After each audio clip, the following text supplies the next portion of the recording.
This is how you could have made over $3,000 with today's price action. So starting on the high time frame, we see that we are in an extremely overextended range, rejecting the intermediate high being held with an 8-hour PDA as well as an SMT. So going into session, while we are super bullish but with narrative, I'm leaning more bearish, rebalancing the range, which is why I marked out the CE of the huge 4-hour gap, which coincides with the equilibrium of the whole range.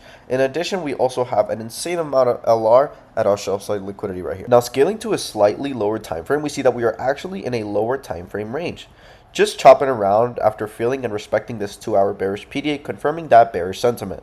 Lastly, going into the executional time frame, we are in the 2-minute, but I would normally do it in the 1-minute, but the inversion happened in 2 minutes, so we're going to go over the 2-minute. Before market opens, we generate all this liquidity while also having that high time frame LRL, which is the low resistance liquidity, and data lows, so I marked that out because the only reason I would be bullish is if we eliminate the risk at our stop loss, sweeping that data low inside that 30-minute PDA condition.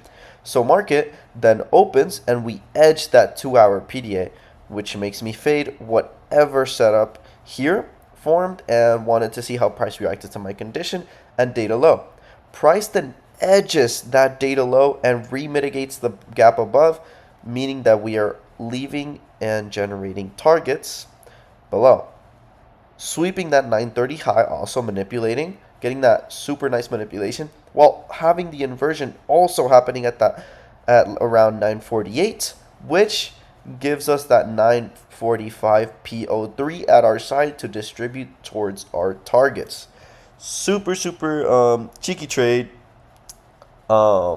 Main focus behind this video that I want you to take away is the fact that all these things add up to be a giant picture, but in reality, obviously, this is not what's in my head at the time.